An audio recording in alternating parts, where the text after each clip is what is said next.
এটা শিক্ষকদেরকে রাস্তায় বসিয়ে রেখে আমরা চেয়ারে বসে থাকি।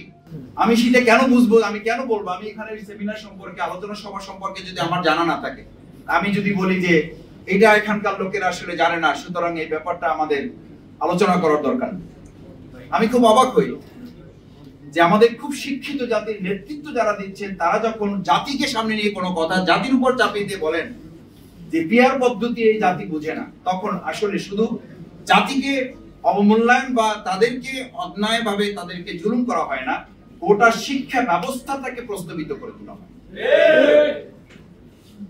দ্বিতীয় কথা হচ্ছে, আমি এই প্রসঙ্গগুলো এর জন্য বলছি, দেখেন আমরা স্থানীয় সরকার নির্বাচনের কথা বলি, কেউ কেউ মনে করেন যে এই স্থানীয় সরকার নির্বাচন বলার মধ্য দিয়ে আমরা নাকি নির্বাচনকে প্রলম্বিত করার একটা ষড়যন্ত্র কেউ কেউ এর মধ্যে দেখেন বা গন্ধের মধ্যে করি। এই স্থানীয় সরকার নির্বাচন না চেয়ে আপনি যে আবার আমাদের সমস্ত নাগরিক সুবিধাগুলো বন্ধ করে রাখার এক বোকার স্বর্গে বাস করছেন, এ পর্যন্ত গোটা জনগণের একটা বড় অংশ বলছে প্রলম্বিত করার পরিবর্তে কেউ টেনে হিস্ট্রি নির্বাচনকে ত্বরান্বিত করার ষড়যন্ত্র করছে। আপনি এখন, আমি প্রায় বলি, এই এখানে বাদ দেন, যদি এখানে মনে করেন এখানে মোটিভেটেড কিছু লোক আছে, এখানে ইন্টেনশনেড কিছু লোক আছে, চলেন রাস্তায় বের হন। এটার জন্য কোনো বড় গবেষণার দরকার, এটার জন্য গণভোটও লাগবে। আপনি প্রেস ক্লাবের সামনে একটা জায়গা কোয়ারি করেন, আটকায় দেন, 100 জন লোককে ধরেন, তাদেরকে জিজ্ঞেস করেন যে ভাই এখন কি নির্বাচন, বিচার, সংস্কার কোনটা দরকার? আপনি 100 জন লোকের মধ্যে থেকে যেই টয়েট আপনার পছন্দ হয়, আপনি খুব সিম্পলি দল মতের ঊর্ধ্বে উঠে ওই 100 জন লোককে জিজ্ঞেস করেন, ওই 100 জন লোকের অন্তত 70 জন লোক যদি এটা না বলে যে আমাদের এখন দরকার নির্বাচনের যে বিচার এবং সংস্কার, এটা যদি না বলে তাহলে আমাদের কথা আমরা শুধু প্রত্যাহার করবো না, যা শাস্তি দেবে এই জাতি আমরা তা মাথা পেতে না। কারণ কি? এটার জন্য কারণ তো আছে ভাই, এটার জন্য তো কারণ আছে। সেই কারণগুলো হচ্ছে আমাদের শিক্ষিত জাতি, শিক্ষিত অঞ্চল, শিক্ষিত গোষ্ঠী, তারাই আমরা বক্তৃতা করছি, আমার কথা না শুনলে টিউনও থাকতে পারবেন না, আমার কথা না শুনলে ওসি থাকতে পারবেন না, এলাকা ছাড়তে হবে, আমার কথা না শুনলে আপনি ডিসিগিরি করতে পারবেন না, আমার কথা না শুনলে, আমার লোক না ছাড়লে থানা ভাঙচুর করে ফেলবে, আপনারা কিছু করতে পারবেন না, কিছু করা যাচ্ছে না। আমরা থানা রক্ষা করতে পারি না, সেই লোকরা হাজার হাজার কেন্দ্র আমরা রক্ষা করতে পারবো, এটা শফিকুল ইসলাম মাসুদ আমাকে কেন বিশ্বাস করতে হবে?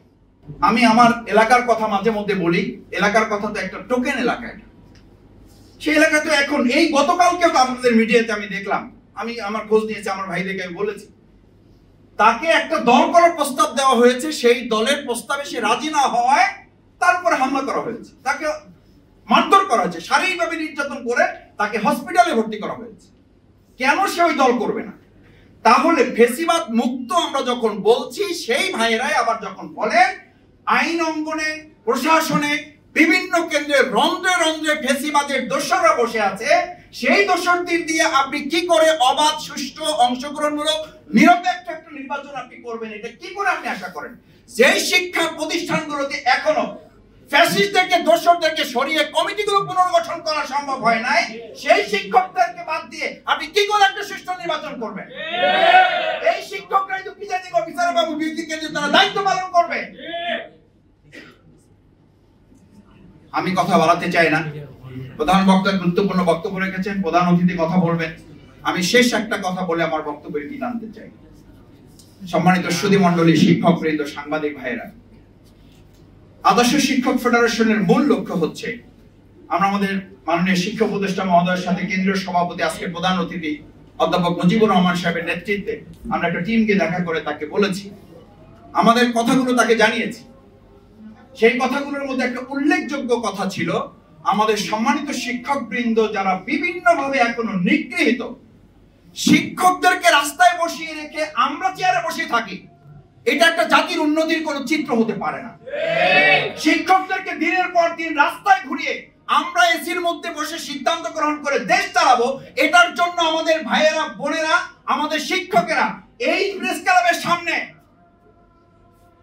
যারা এসির মধ্যে বসে এখন দেশ চালান, আমি শফিকুল ইসলাম মাসুদ সাক্ষী দিচ্ছি, এই প্রেস ক্লাবের সামনে আমি লুঙ্গি পরা শিক্ষকদেরকে দেখেছি, যারা ঘর থেকে প্যান্ট পরে আসার সময় নেন নাই, তার আগে তার ছাত্রদেরকে বাঁচাবার জন্য ফ্যাসিবাদের গুলির সামনে দাঁড়িয়েছেন। সেই শিক্ষকদের দাবি না মানলে বাংলাদেশকে সামনে দিকে সুষ্ঠুভাবে পরিচালনা করা যাবে, এটা কেউ বিশ্বাস করে? আসুন সেই শিক্ষকদের দাবি আদায়ে আমরা বর্তমান অন্তর্বর্তীকালীন সরকারকে অনুরোধ করব, আহ্বান করব। এরপরে যদি না হয় তাহলে তাদের আন্দোলনের সাথে আমরা একাত্মতা ঘোষণা করে রাজপথে নামা ছাড়া তো আমাদের আর কোনো পথ থাকবে না। তার আগে শিক্ষকদের যে ন্যূনতম দাবিগুলো আছে সেই দাবিগুলো মেনে নেওয়ার জন্য